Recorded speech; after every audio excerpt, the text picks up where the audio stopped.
Good afternoon. Welcome to another edition of the Madison View. I want to go back and restate and reintroduce myself, and what the show's about and what I'm hoping to accomplish and all that stuff. And, basically the Madison View is my opinion on current political events as I see them. Okay. And I'll get my information from reading, watching TV, etc. And of course, I'm going to comment on the ones I consider to be the most important. Okay. Now, it's like I said, just as long as everybody realizes that this is my opinion, and I'm doing this in a Jeffersonian manner, so every once in a while I'm going to make mistakes, and I'm not going to go back and edit them out of the video. So if I mispronounce something or say something out of sequence that I shouldn't, and I give you something to laugh about, just enjoy the laugh, because I do. Because I'm just not worried about it. I have that Jeffersonian approach about that. And I'm not going to change that. That's never going to change. The reason why I'm doing this is I'm the sixth great grandson of James Madison, and I see my grandfather's legacy in danger. And the danger that I see is the major reason why I'm doing this. And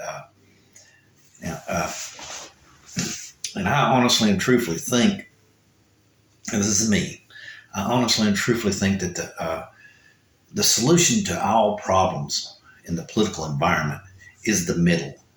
The extremes of the left, the extremes of the right are useless. I'm not saying that they don't have good ideas every once in a while, or that they could touch on a good point, or we could calm things down. You know what I'm saying?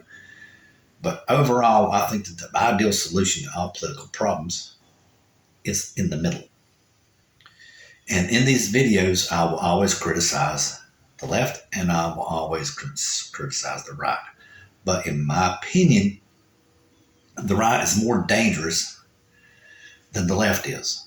Now, I'm not saying that sometime or other that might not switch to the left being more dangerous than the right, but right now, the right is more dangerous. And why I think that is because the Constitution that my forefather helped write and design and put together and get approved, one of the critical amendments of it, the freedom of religion, is being threatened big time by the radical right, by the evangelical Christians infiltrating politics, and presidential candidates grabbing a hold of them to try to gain the power. And they're trying to basically turn this country into a theocracy, which is a big time violation of the Constitution. And not only that, just when you want to get down to it, like I've said in many videos in the past, the church was in charge of the world for many, many years, and all it was a big mess. They murdered as many people as Hitler did. They really did. I mean, the Inquisition, the Dark Ages, and all that stuff was just the church. The church went on a murderous tyrant, or trant, ever how you say that word exactly. I don't remember. They killed. I think they estimated something like 1 million people or better. Okay, now, so I do not think that the church, even if their intentions are good, which I think they are, I don't think that religion belongs in the leadership position. A theocracy fails because just look at the theocracy we just got in a war with. Afghanistan, where we stayed in war, almost a constant state of, just about war with Iran. They're theocracies. Religion doesn't belong in politics. Okay. Preachers shouldn't be in charge of the country. It's just a moral thing versus a diplomatic thing. It's crossing a line that shouldn't be crossed. Okay, now, my criticism of the left. Okay, the left, of course, have got many facets. First of all, capitalism is dangerous.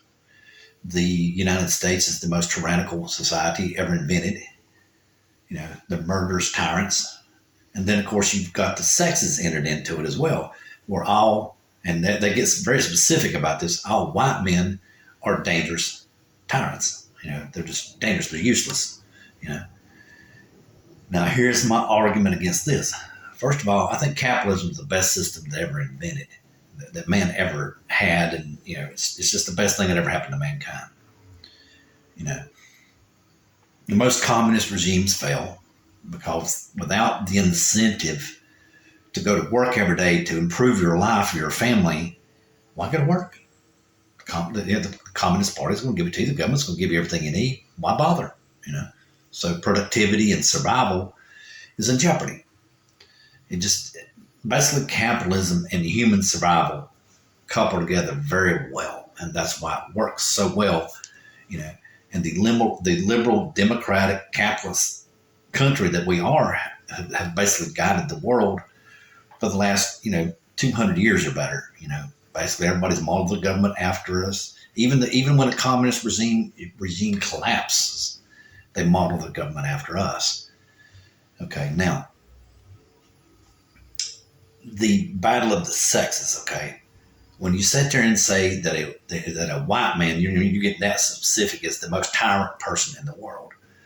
Well, first of all, if it wouldn't be for the white man dying in battle and the numerous wars that was fought to give us our freedom, you wouldn't be able to stand up and have, be able to say what you're saying, let alone whatever career or whatever it is you're doing. You wouldn't even have that right. So you need to be careful when you go down that road. That is where the left has really, thrown a cockleburr and I reckon you would say the right's pants. I reckon it really got them in a tight wad. That's really the thing that's really got this whole entire friction between the left and right stirred up the most right there, the battle of the sexes. Now, first of all, to sit there and generalize somebody like that, first of all, is very immature and emotionally responsible, because I'm sure you have a son, one of y'all people who think like that. Do you know it? Do you consider your son to be a tyrant? Okay, now, as far as like considering the United States being a tyrannical society and all this kind of stuff, well, first of all, you're Monday morning quarterbacking. Okay, most of the stuff you're criticizing the United States happened, 400 years ago? What would that be now? 400 years ago? 300 years ago? It's a different time and place. Different societal norms were accepted at the time. And generally, if you go back and look at the United States, it tried to pretty much fall in line with the social norms, as it is doing today. There is no different today than yesterday. You're just busy trying to replay everything. And as we evolve and progress as a society, socially, things that was accepted in the past will no longer be accepted, of course. It goes without saying. That's kind of like stating Captain Obvious, right? And I think that's what 90% of it is right there. And like I said, the biggest one on the left is the battle of the sexes. It has really got this whole entire thing stirred up to the point to where it's at right now. About the male patriarchal society, and men are just evil and all this stuff. They control and beat people and all this. That's really, it's not only is it hurting us politically, but it's also hurting us socially. There's a lot of men who basically just said, heck with it, I ain't gonna do it anymore. Just like there's a lot of statistics out there right now that sit there and said that women initiate something like 70% or 80% of all divorces. So a man goes, well, why bother? Because then I'm going to have to give up all my money, because marital laws are in favor of a woman. They're not in favor of a man. So why should I do it? I'm supposed to be a tyrant. Why should I just freely give half my assets away to someone? Why should I do that? So you just got to be careful. Don't be so generalized. And first of all, just don't be, in my opinion, I think it's called a Karen nowadays is what it's called. I just consider it a pain. You're very illogical, very irrational, and you just want somebody to blame. You come and woke up on a bad day and what did you break a nail or something like that? You're so spoiled. That's the way Americans are, and I think that's about half of what's going on the left is Americans are so spoiled. They have to make up things to be mad about. And I think a lot of people on the left don't even realize that. We got the greatest economy, you there's jobs out there, that basically are just fluff. I mean, there's fluff. I mean, what do they produce? A person goes into a movie. The ticket sales, you make money. Yeah, I mean, I agree with that. But what do they walk out that door with?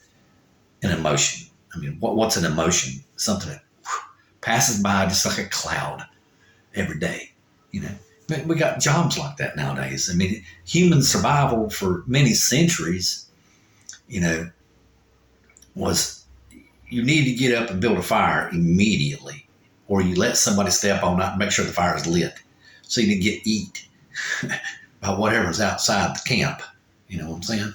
So people just don't realize, and like I said in the previous video, survival is basically $10 to $5 away. You go to McDonald's or whatever. You go to the store, in the convenience store, in 7-Eleven, and buy 2 pieces of pizza. What, $5 or whatever they are now, $2, whatever. And you've made it probably for the rest of the day, as long as you didn't get too greedy and you stay alive.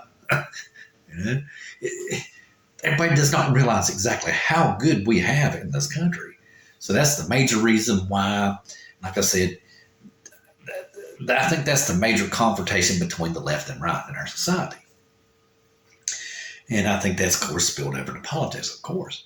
But here's the biggest thing. I know my forefathers considered is everybody would love to eliminate the Electoral College. But here's the thing.